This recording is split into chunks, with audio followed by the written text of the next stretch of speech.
Hello, everyone. The Forensic Expert Witness Association welcomes you to today's webinar titled When Once is Not Enough, Getting More Expert Witness Business by Toby Edwards. Today's webinar is part of a new series and is being offered as a new member benefit, free for all members. The goal is to help provide members with additional continuing education opportunities to advance knowledge and skills as forensic consultants at no additional cost. If you are not currently a FEWA member, we invite you to contact us for more information on how this organization can enhance your credentials, provide you with educational offerings, and the affiliation opportunities to grow your business. Today's presentation is approved for 1 CFLC hour credit. Please note that the opinions and views expressed in this webinar are presented by a third-party speaker, which does not automatically constitute or imply FEWA's endorsement. FEWA appreciates professional volunteer time and effort to share information with our members. Here are a few housekeeping notes before we begin. All attendees will be muted to minimize the background noise. The speaker will allow time throughout his presentation for Q&A. So please submit your questions into the questions panel. Throughout the presentation, attendees can submit questions using the webinar chat feature. Staff will collect these questions and ask them directly to the presenter at the time of Q&A. And now I'd like to introduce today's speaker. Toby Edwards has been working with expert witnesses for more than 17 years, placing subject matter experts on high-profile commercial, IP, and construction cases. In 2019, Toby launched Expert Insight LLC, advising experts on getting started in and succeeding at being a forensic expert witness. Prior to this, he served with IMS Expert Services, Thomson Reuters Expert Witness Services, and Roundtable Group. Toby is a longtime supporter of FEWA's mission and has collaborated on survey and demographic data, speaking at local chapters, national conferences, and FEWA webinars. And now I will pass it over to Toby to get us started. Hello, everybody. Nice to see you all. Thank you very much for having me here. Just to be clear, Sammy, are we looking at my screen now, or are we still on yours? We are still on mine. Okay, well, I'll work on that in just a second. Let's see. All right, well, there's yours, and now I need to share my screen. I can just find that. This is quite ironic given the topic we'll be talking about in just a minute. Let's see. And does that do it? I still see my screen.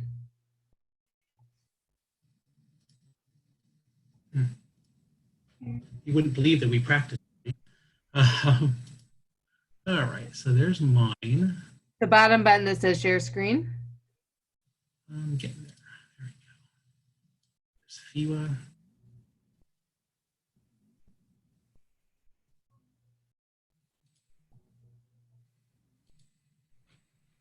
Oh, there we go. Sorry for the.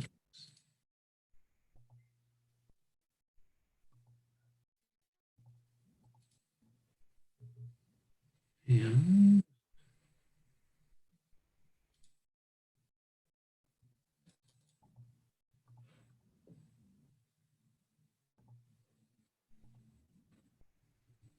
so, do you see that now? Yes, looks great. Wonderful. The irony of this, folks, is that the skill of doing this sort of thing online is one of the things that certainly we all need a lot better at, myself particularly. So my name is Toby Edwards. I've been in the expert witness industry for quite some time now, as she mentioned. I love working with FEWA. It's a very important organization in our industry. It's really the only one that has a national presence and is promoting certain standards and credentialing among expert witnesses. And so it's always a pleasure to help. I know he's not here today, but John Levitsky, thanks for inviting me here, and Sammy for doing such a great job coordinating this. The title on this may be different than you were suggested. About a month ago, John had asked me to discuss some things that are changing in our industry, and then the pandemic situation happened. And so this became a very useful title. We will be talking a good deal about the elephant in the room, the changing paradigm of the pandemic society, if you will. But that's not the only elephant in the webinar. There's actually several really interesting paradigm shifts happening that if we're aware of, we might be able to profit from, certainly benefit from going forward.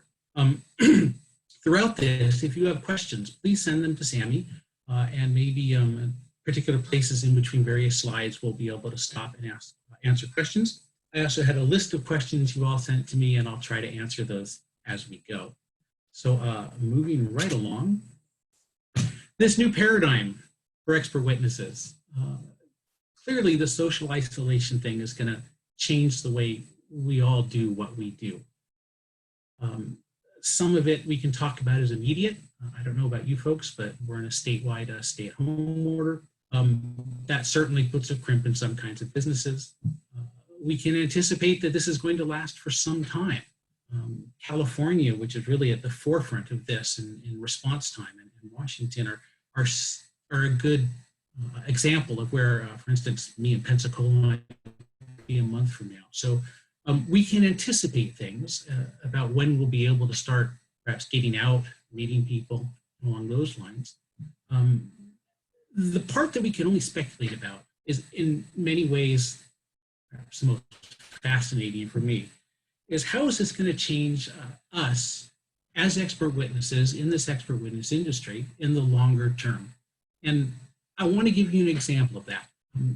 Think about our justice system in which expert witnesses participate.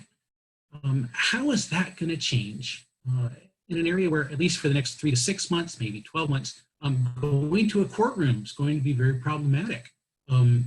What if this becomes a societal change and indeed our whole justice system needs to readjust? Are there other things that might be happening because of this that will affect the atmosphere that we have to work in? The litigation system, the justice system is one example. There's quite a few others that directly affect us, particularly around the kind of litigation we'll be getting. This rapidly evolving environment has got a bunch of people who have input for us specifically as expert witnesses and in this industry. But ultimately, I think that will come down to the individual. The American Bar Association should soon, if they haven't, be coming out with a statement about how things will proceed in the litigation system. Perhaps they'll come up with some ideas, suggestions for their members and how to deal with this. That will certainly affect expert witnessing. Subject matter experts may be part of unions or university unions, say a professor or so. I know of one professor who I was speaking with 3 days ago, Friday anyway, who wanted to be an expert witness, had been talking to a company about that that wanted to retain him. But when he spoke to his colleagues about it, the academic union objected. They were concerned that he might bring something back to his students. Certainly the government's got a lot to say, whether it's federal, state, or local, and we should be listening to that as it affects our jobs. Certain decisions are being made in certain places. And I imagine FEWA would be a good source to get some ideas about, well, how is this going to change? What is this environment changing for us? For instance, the wonderful national conference has been postponed to August. So that's a rapidly evolving environment there. It may become something else. And finally, and because this is my background, the recruiting firms' input, influence, if you will, on this environment, I think will be very little, actually. There's going to be a change in litigation itself, but I think the way recruiting firms work, they won't have much input on much beyond that. So these are the things I want to think about here, is that things have changed and they're going to be changing for a while. And how do we determine, or perhaps influence, how that environment is going to look for us so that we can be most successful? So first, the good news for expert witnesses. Most of what you're doing, you're probably doing using a remote business model. And indeed, that's just pretty common for a lot of the type of work expert witnesses do when it comes to expert witnessing. Your marketing is very likely being done on a web page, or perhaps in other types of web pages or emails. Your communications certainly are being done via phone or video or email. Work share happens all the time that way between an attorney and an expert. Maybe there's a Dropbox situation where they're just exchanging stuff. None of there are going to be big adjustments, I don't think. I think most experts are doing that, and when new experts get into the business, that's certainly the tools they'll be using. Video depositions, many expert witnesses will get to a deposition someday. It doesn't happen a lot. But if you do, that's being in a room with a few attorneys and a camera, and they ask you a few questions and then ask you to leave, and then they argue and then you come back and they ask more questions. This can be done via video, and indeed, video depositions are rather common. People who can't get to the courtroom for one reason or another, or somebody who's being deposed 3 time zones away. So again, this is not a big change for expert witnesses. The only really 1 or 2 things that'll change, and we'll talk about that in a slide or so, are pretty easy to do. And then the other good news, I always feel a little odd saying that litigation is good news, but there will be a surge in litigation. And we have some basis to know what that's going to look like. And it's going to come really in 2 phases. The first will be the litigation that's been put on hold right now because judges aren't in courtrooms, or attorneys can't get to where they need to be, or so on and so forth. Witnesses are afraid to come in for health reasons. Maybe the city or county has shut that area down. When those pick up again, they're all going to pick up right away, and there'll be this full stream. But then the litigation from tragic event going on in our country right now is going to happen, and don't fool yourself, there was huge litigation on this, just from the amount of money involved, the amount of people involved, and who's going to be in that litigation. Well, certainly you're going to see insurance companies, you'll almost certainly see pharmaceutical companies, certainly you're going to see elder care industry. All of these are areas where there will be litigation, and you might want to think about your subject matter expertise and where do you think it's going to be needed within the litigation arena 6 or 12 months from now. What's going on right now in your subject area that is litigatable based on today? We have a saying, it's rather cynical, sorry, is that when times are good, people sue each other. But when times are bad, people sue each other. So you should expect litigation coming up, and it will be in all sorts of areas. Looking at the litigation that came out of the last recession might give us an indication of where a lot of this will be coming from. The underlying causes were very different, but some of the fallout will be the same. And that might be a good model to predict with. So how will your actual job change? As I'd mentioned, very, very little. Experts consult first, and very seldom is that done in person. More often than not, that's a telephone call or a video call, which will be more and more common. So that won't change much unless they need you to go somewhere. Reviewing documents, again, these are e-documents almost entirely. The days of having somebody ship 200 banker boxes full of documents is fortunately far behind us in most cases. I don't think that will change at all either. I think that's what we're doing right now. Site visits might change. Not every litigation needs a site visit, but if you are in, say, a construction area and the construction is going wrong, say a very tall building is leaning to the left or something like that, you would need to go to that site, or you would need to inspect equipment where there was an accident or things along those lines. Site visits have suddenly become less safe. Certainly we can all wear our protective masks, but if you're going to a site, some experts I've spoken to in the last week or so have been talking about having a different rate for site visits. I can't say I really like that idea, but I understand it, certainly. They sort of make the hazard pay argument. If you're going to do a site visit, of course, that may change what you do. You may have to wear different things, or you'll want to charge different stuff, or maybe there's other ways you can do the site visit. One of the chaps I was talking to was trying to do his visit by remote, and he said it worked well, but the attorney was having none of it. You write reports, that won't change at all. I can't imagine it would. Deposition will go more and more towards video, but again, Many of us are doing that already. Many of you all are doing that already. What will change, I think, I hope, will be testimony. And that might have some really interesting implications for a lot of people.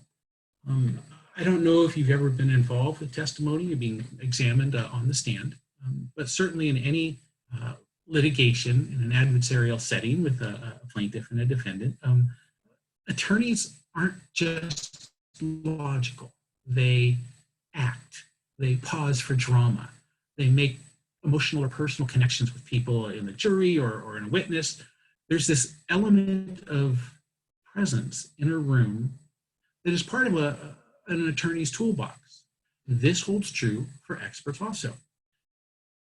The best experts, or the experts that are best at communicating, don't do so in a dry, technical, jargon-filled, numerical, short statement that would make everything clear. They instead have to explain it to a jury or a judge. And in doing so, use their personality, their charisma, as well as their subject matter expertise. How is that going to change if this goes to video? Will jurors still be in a group or will they be individual? And how does that change how you convince a jury? These are some pretty exciting things, I think.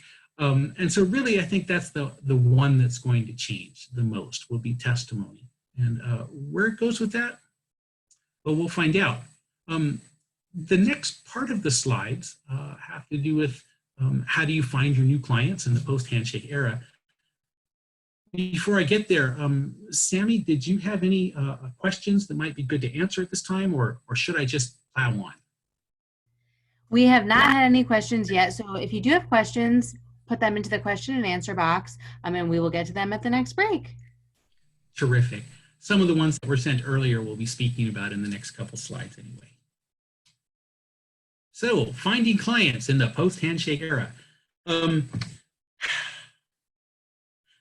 I had spent a lot of time in my career going to law firms. And when you walk in, there's this art about looking somebody in the eye, grabbing their hand, squeezing it at just the right amount of pressure, and giving them that initial contact of, hi, my name's Toby Edwards. Part of that just won't be happening going forward, at least not in the next foreseeable future. Perhaps some years down the road, we'll start shaking hands again. But that's really just sort of the metaphor going into people's offices and meeting. These are some of the things that I have mentioned in the past, really good ways to find more business. And then I've sort of adapted them to some other things that are going on. First and foremost, speak up. Look, you're an expert. You know more than 99.9% of the world on your topic. So you've got something to say. And to many people, that will be something interesting. Finding out who those people are is critical. But speaking up, volunteering to be interviewed on a radio or television, going to small groups or online groups, where you have something to say. Can you give a lecture at a classroom virtually, either with you on the monitor in front of the classroom or on 20 different monitors for the students? But getting out there and speaking, that's important. If you're speaking to people who will retain you, that's great. If you're speaking to people who really won't, well, that's an opportunity to record yourself and use that for marketing later. And I'll mention that in a second. Hitch a ride, I like that one. This will not have changed much at all. This is addressing the idea that many people out there are already subscribing to or have information about themselves as an expert out there on the internet. And usually this might be through an association website or a university website. Maybe you're part of a business that has an experts area. An example of this might be FEWA. Actually, that's a great example. And they will have some information about you out there. What these particular ones are. Make sure that what they say about you is the most useful and start adding some stuff to it. First of all, your background's great. This is an expert who has 20 years of experience, et cetera, et cetera, et cetera. They've done depositions, all these things. But then make sure they have some other information, like a link to your website, a link to a video of you speaking about something relevant. Make sure that there's contact information there, if indeed that's what you want. Is there a picture? I can't even tell you how many times having a picture makes a difference. And it's not just on dating apps, which, by the way, statistically they show having a picture gets you a better response.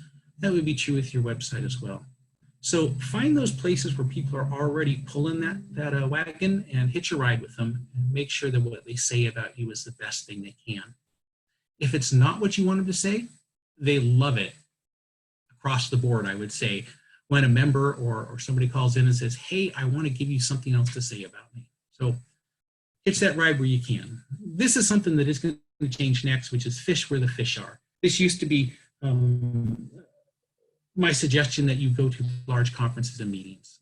If you're looking for people who are in intellectual technology attorneys, then you go to their conference or something like that.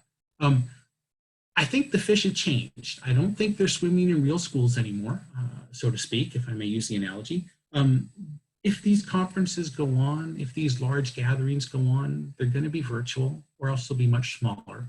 And finding them and finding how to communicate with them is going to be the interesting part. So, for instance, if a conference was to become virtual and you wanted to speak at that conference, you'd still be asking the same people at the conference management, could you do that? And how do we do that? But you won't have to go there anymore, and you'll be talking virtually. The fish are still there. The places to contact them are still there. You need to find out where they're gathering and how they're gathering. And I think it's the how they're gathering part that's going to be the interesting change. Publishing, followed by carefully. One of my favorite people in our industry, Rosalie Hamilton. She does expert marketing just for experts. She's a marketing expert just for expert witnesses. One of her favorite phrases is she tells experts, when it comes to publishing, remember that everything you can and will be used against you. This is important. Publishing is important. Having that written content or that PowerPoint slide or that article is a great way for people to find you. So if I'm a recruiter and I'm doing keyword searches and I'm looking at publications, if I find an article that looks relevant, that's my key. Not only is there an author, that author might quote other people. So being published is a wonderful way to get attention to yourself, as long as nothing you're saying is going to come back to haunt you. And I really have only one good suggestion on how to address that, is when you're going to publish something, give it to somebody else to read and ask them, what is the point I'm trying to make in this? So that if they read it and it sounds like you're trying to say something you're not, or you're making a statement that doesn't seem to work, they'll let you know. And then finally, recruiting firms, this isn't going to change at all. Recruiting firms are almost entirely virtually anyway.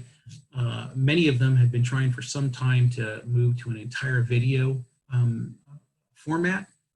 Right now it's all emails and public attachments and things like that, telephone calls.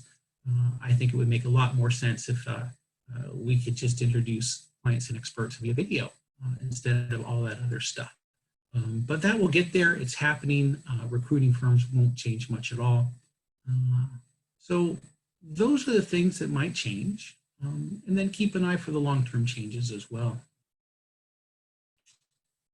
So there is a new strategy that I'm working on. This is the ironic part, given the early part of the presentation.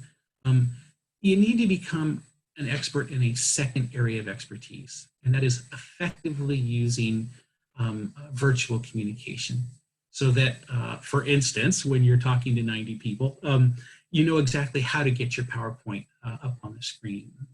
So that if part of the problem clients are having is not knowing how to do business with you or with other things in your area, you're good enough with this to say, well, it used to be done this way, and now this is another way to do it that is safer, more virtual, however you want to describe that. But making that part of your service and being really good at it is going to be critical now. As more and more things just start going towards complete video, and I really think that's the way it's going to be. And in your marketing, include video links and examples of your remote services. So for instance, if you can get a video of yourself speaking to a group of people, or even if it's just being recorded online, this is a great opportunity to get a clip of that, have it on your webpage, so that when clients are looking at you, you're not just a name and a picture, although the picture is good. They can click a link and see how you can articulate about something that you know about. I think that's going to be very, very useful for everybody. The other thing that will need to change with that is production quality. One of the things that every expert witness firm I've worked with who's tried to do a library of expert witness videos is production quality. And in the last couple of years, certainly the one I was working with got that part down, but it wasn't possible to do it on a very large scale.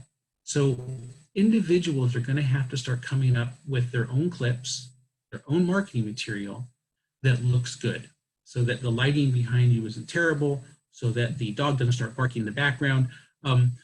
So all of those sorts of things. I just can't stress how important that's going to be. And as a recruiter, those sorts of things are wonderful. Those are nuggets of gold for recruiters when we find those sorts of things.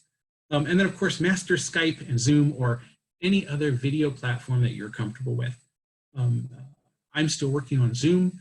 I'm pretty good with comfortable with Skype, but this is just going to be the default. Everybody's going to know how to do this in the same way that we used to pick up, I'm going to date myself here, that we used to pick up touch-tone phones and dial in popcorn to get the time. It's going to be that easy for us for Skype and Zoom.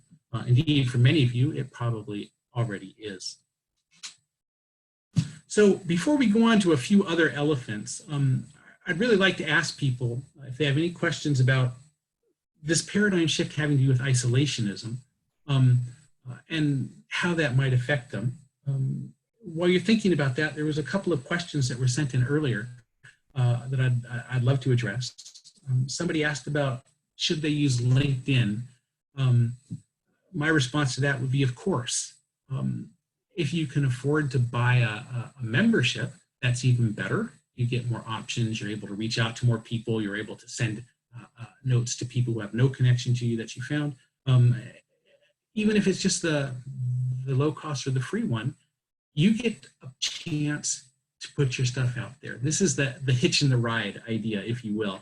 And put everything you think is useful on that webpage. A lot of LinkedIn profiles will give us the name of a company and how many years they've been there and that they follow somebody. That doesn't do anybody any good.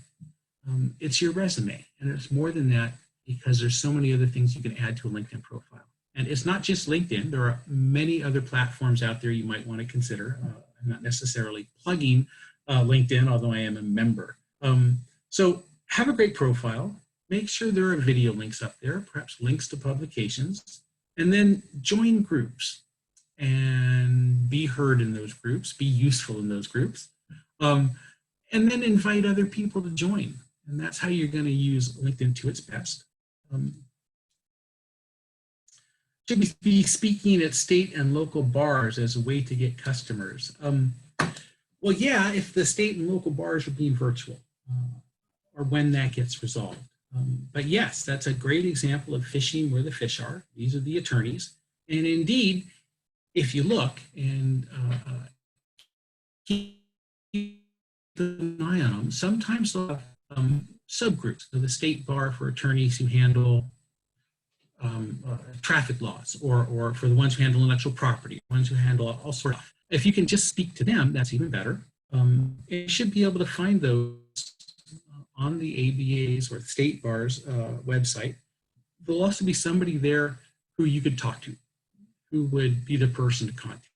I think that's an excellent idea. I highly encourage it. Somebody asked me, should they use websites? Well, heck yeah. If you're not, you're missing out. Websites are getting easier and easier to make. It's really easy to make a basic website. As I've learned, it takes a little bit more work to try to make one really professional and well done. And there's a lot of tools for that out there. But just like the LinkedIn profile, make sure there's stuff there that's really going to be worth a person's while to read. Links to articles, some good quotes from satisfied customers, and an example of work you've done in the past. These are things that a client or a recruiter would certainly want to see. Let's see, related to that, how do we find our target market? This is a great thing to ask because as a recruiter, our companies always went after, well, pretty much everybody. But you're not interested in everybody's litigation, just the ones that are for you. And so I would suggest three things about that. First, law firms, large law firms will usually have departments. And I would go to those firms' webpage, find those departments, find the people in them. Again, really easy to do on any decent law firm's webpage. And it will talk about what their specialties are, along with things like, who they clerked for and where they went to school and so on. Find the ones that seem relevant. They may even note cases that are similar to your expertise and go after those people. Don't try to blast the whole firm, probably not worth your time or their time. Find exactly the people you want. For smaller firms, also kind of easy because they will advertise as being specialists in one thing. You are the accident specialist, better call Saul, or in our town we have somebody called Hurt, call Bert. It's much the same thing. So finding your target market is not only critical, it's not very hard for most areas of expertise. The other place you can go for that, if you're looking for your target market, is something you already have access to, a wonderful organization you may have heard of called the Forensic Expert Witness Association. There are people in this, your fellow members in this, who may have gone through this or will be in similar areas. And they can tell you some advice on who the people are who are doing litigation in these focused areas. They may even have a referral for you if they're busy. So the target market thing is pretty important all in all. There's two other I'll address here, and then by all means we'll go on from there. One of the questions was, how do I get my first few clients and then ultimately deposition and testimony? The first part of that is a lot easier than the second and third part, although the second and third part are really sort of out of your control. Getting your first client is often the hardest thing to do. Once you get your first client, you now have an example of, hopefully, good work you've done for somebody else that you can then use for marketing to say, look, I did it for them, I can do it for you. Getting to deposition and trial is really out of your hands. It's really up to the attorneys. And if I remember in 2016, it was something like, or 2017, 95% of all litigation ended before deposition. So 1 in 20 might get there. And then think of those that go to deposition, even far fewer go to testimony. One of the things I got to do with FEWA some years back was we did a demographic survey of experts. And one of the questions we asked is, how many years have you been an expert? And then we also asked, how many times have you been deposed and how many times have you testified? And we would have experts who've been doing this for a long time, 40, 50 cases, never delivered tests, maybe 2 or 3 depositions. What you can do to help is get good at depositions. There are people out there, companies out there, who will train you in that. Indeed, some law firms may offer you in that. You can also see other people's depositions if they're online, and you can find them and see how they did it. So you can train yourself for that. There's also similar training for testimony. That might make it an easier choice for the attorney to decide whether to move forward or not. But really, whether it goes to testimony or deposition is kind of out of your hand. And then the last question really came down to, should I use snail mail and email or just email? Heck, I would use both. I plan to use both in a few months when I start my marketing. But I would suggest that email can get lost easy. As a recruiter, I receive 200 or 300 emails a day. I imagine a successful attorney and his staff, her staff probably get at least that many. So emails are easy, but they're easy to get lost. The same thing with snail mail is that attorneys probably get 100 letters a day. A recruiter, I got almost none, but you'll be looking at attorneys. So if you're gonna send them something, do something different. And let me give you an example.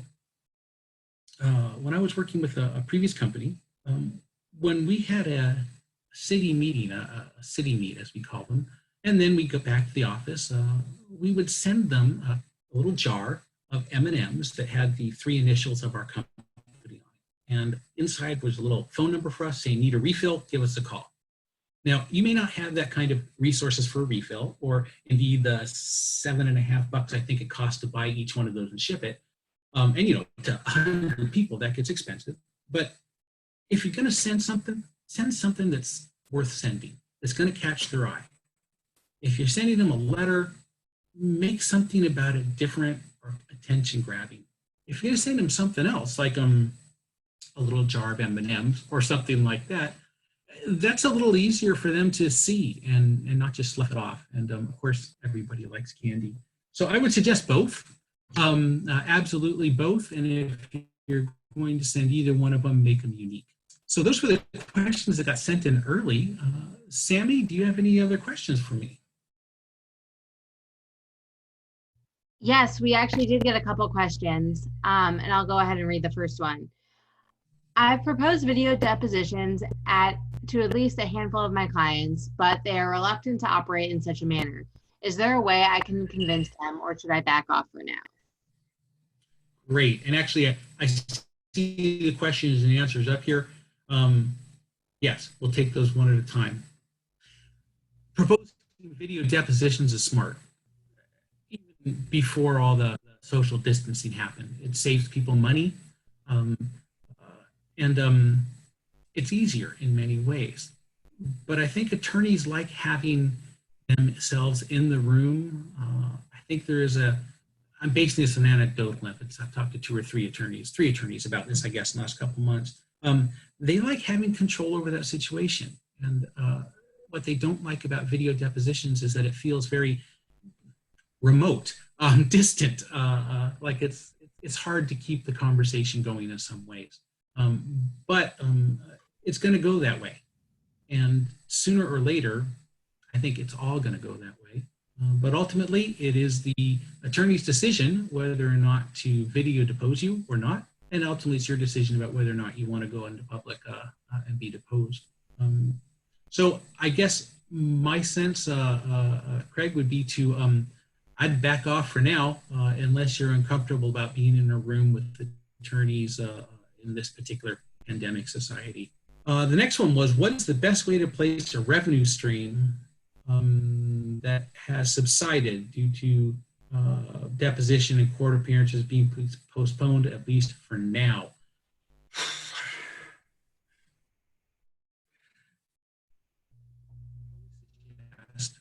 The best expert witness is one who is not a full-time expert witness, but has at least a portion of their life still working in their field, even if it's 10%. They're out there doing work that isn't about litigation or writing articles or things like that. It's the idea that you're staying in the industry. It's not required, but as a recruiter, that was something we would always look for. I can only suggest that there is really nothing that can be done as an expert witness until the attorneys say so. To replace your revenue stream, you're either relying on your expertise, which again, like many of us, may keep us at home or unable to do business. If you're looking for a substitute to that, really the best I can suggest is offer some sort of remote classes. I've met 2 or 3 experts who have been using some learning platforms. I think Uday was one of the ones they discussed, where they're putting videos out for people who want to learn how to do something. And I think there's a profit margin in that. But frankly, in this time, I wish I had a better answer for you, but really it's you gotta hunker down and wait till business picks up. It's really up to the attorneys and the people suing each other that creates the demand for the supply that is expert witnesses. That wasn't a very cheerful answer. Sorry about that. Without a retainer agreement, I don't care if it's, the question was, what are your thoughts about taking cases in this economy without a retainer agreement? This economy, any other economy, an expert really should ask for a retainer. It protects you, if nothing else. It protects you. And I would suggest holding that retainer to a invoice so that if the case is not going in your client's favor and they're like, screw it, we're not paying anybody, you're covered, and of course you refund the difference. It also will mark something about the client. How serious are they? What kind of resources they have available, and indeed maybe their end client ultimately. Are they willing to come up with the 5,000, 10,000, 10 hours, 25 hours that you would need as a retainer? But in any economy, ask for a retainer. Yeah. How do you compete in certain states if most attorneys have one or two expert firms that handle the majority of their cases? So glad you got to this. I'm going to kick into this getting more business slide. The rising cost of experts. Look, this is one of the really big advantages you have over large firms or recruiting firms. They have to make a profit on you. And indeed, the rising cost of experts. In the last 5 years, I've seen the average rate of an expert go up just about 50%. Now, show of hands, virtual hands, I can't see you, but how many people out there have raised their rates 50% over the last 5 years? I'm thinking not many, and if you did, more power to you. I hope it's working out.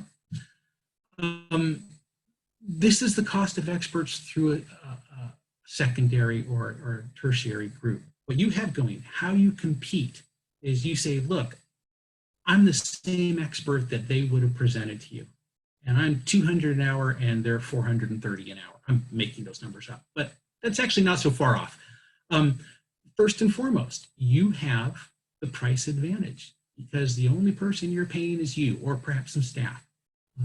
In a company like I work, IMS Expert Services, an excellent company, by the way, if you get a chance to work with them. The way we stayed in business was having an hourly add-on to the expert's rate. And that means that the invoices get sent to the recruiting firm and then to the attorney, and then they pay the recruiting firm and then they pay the expert. This is another thing that you have an advantage over, is that there's not this third party that has an interest in what's going on. It's really just you and the attorney. I think that's an excellent pitch. And indeed, if they're hiring other experts and you know about them, you could use that. You could call them and say, hey, look, I see you hired Dr. Fillmore. You know, I'm an expert in that area too, and these are my rates. Maybe we can work together next time. Let's see. Please repeat the name of the learning platform. I believe it's called Uday, U-D-A-Y, that she was describing to me. But if you were to type in online learning platforms, you come up with quite a few of them. They have different business models. Some are better than others, in my opinion. Let's see. Somebody asked me what was the name I mentioned earlier. That was Rosalie Hamilton. Her firm is Expert Communications. Her and her daughter run it. They're based in Texas. Remarkable reputation and truly one of the best people in our industry I've met. Again, somebody who really has a passion for our space, our industry, and what we do. And she's very much involved with experts, not with attorneys. So a good person to get to talk to if you ever get a chance. Is somebody asking me what is my area of expertise? I'm an expert in experts. That'd be great on a business card. I'm an expert recruiter, and I've been in all ends of this business. So really, I'm an expert on the expert witness industry. I don't think I'll ever be called as an expert witness to be an expert on the expert witness industry, but that would be my area. Any ideas about medical malpractice experts? Oh, brother. Let's see, that was a shame of pesos. Think about all, this is terribly cynical, and I apologize for that, but a lot of what the litigation industry is might be seen as somewhat cynical. In this case, a lot of people have been dying and will die, and it's horrible. And people are going to be asking, should they have or not? And that will probably fall under relatives of the dead who are plaintiffs accusing people of malpractice, medical malpractice, maybe running an elder care facility wrong. You get that, that's going to be huge. But then who are the real players in that? It's the insurance companies. and they're going to be everywhere on this. Insurance companies are just really set up for some kind of a confrontation, I think, with the world coming up, or at least the U.S. economy in the next few years. As all of these things that have failed, or people who have died, or people who are being successfully sued have to get paid for it. So medical malpractice, I think you're well placed. If you are interested in a particular kind of medical malpractice, again, find your target market, talk to them about it now, be proactive, give them that second area of expertise of virtual communication mastery. And I think you'll be well poised for that. What do you think about expert witness registries? Some are expensive and nothing comes from their service. Well, as somebody who has always worked with recruiting firms that don't have registries, they're traditionally viewed as sort of I don't know, not very useful. And I would suggest there's one difference in that. There's one group out there that is doing it very well. And I'm a volunteer here. I'm not getting paid for this pitch, but the Forensic Expert Witness Association certainly used to. I haven't seen one this year, but I've been busy.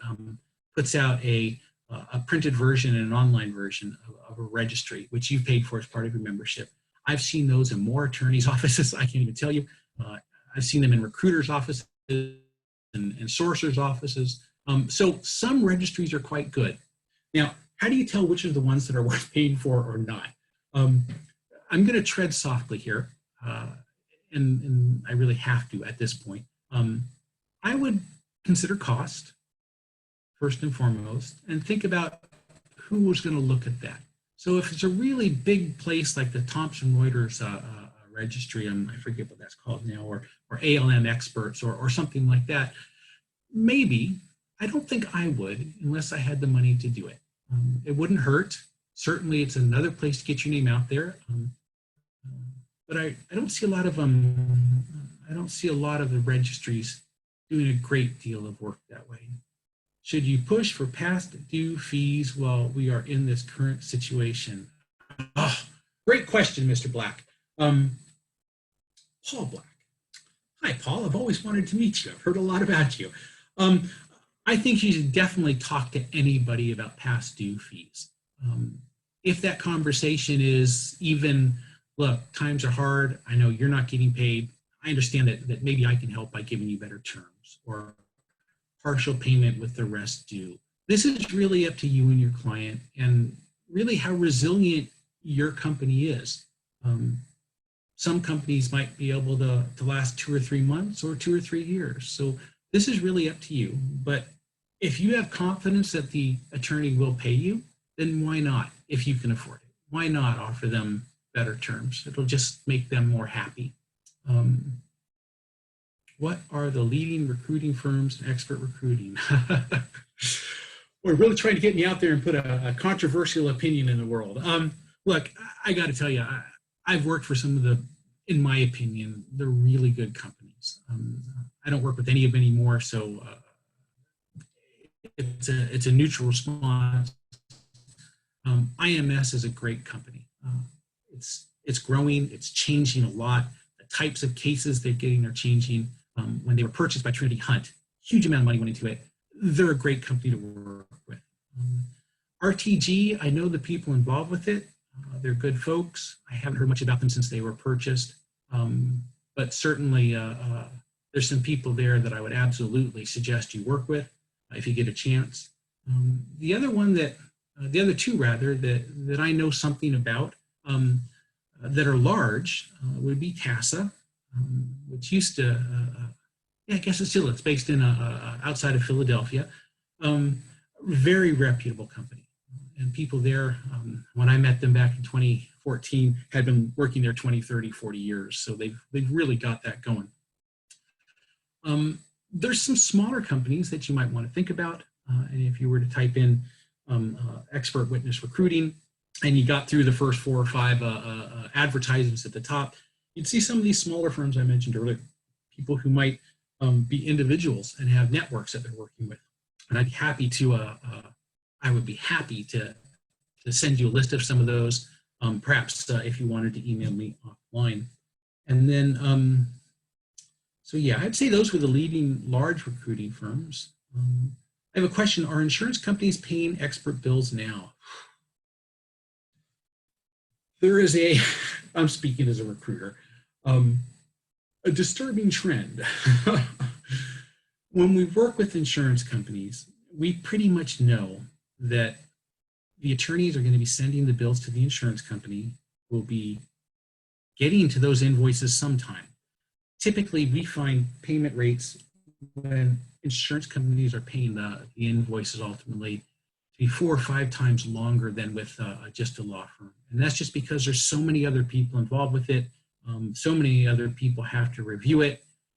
It may be coming in at different cycle times. So insurance companies are paying bills.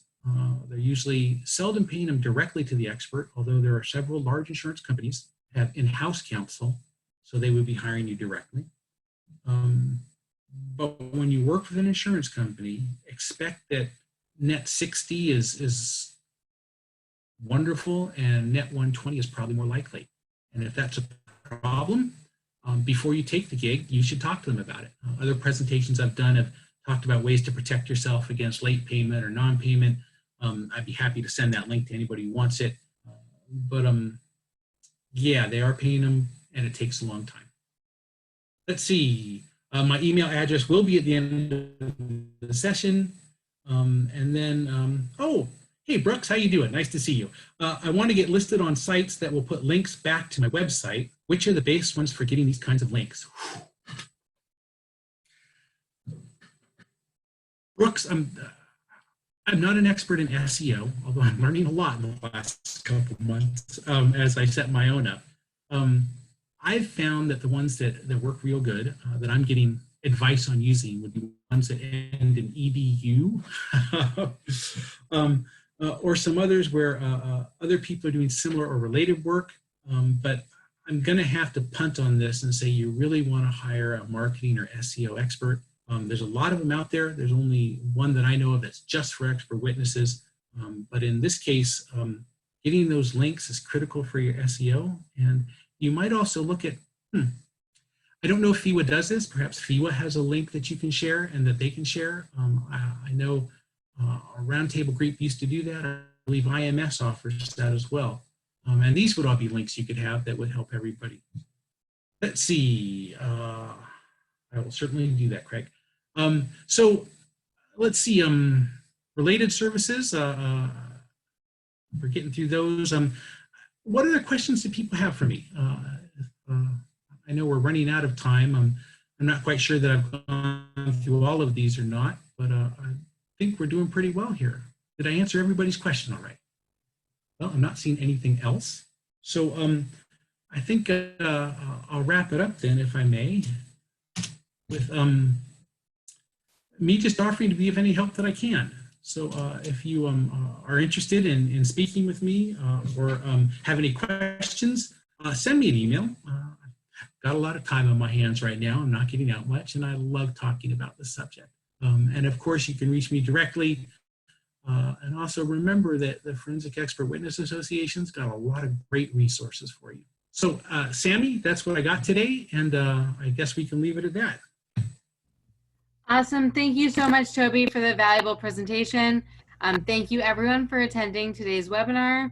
You will soon receive an electronic evaluation to provide feedback. Your response is appreciated by both Toby and the FEWA National Office. We hope you all have a wonderful rest of your day. Bye. Thank you. Thanks again, Toby. Bye, all.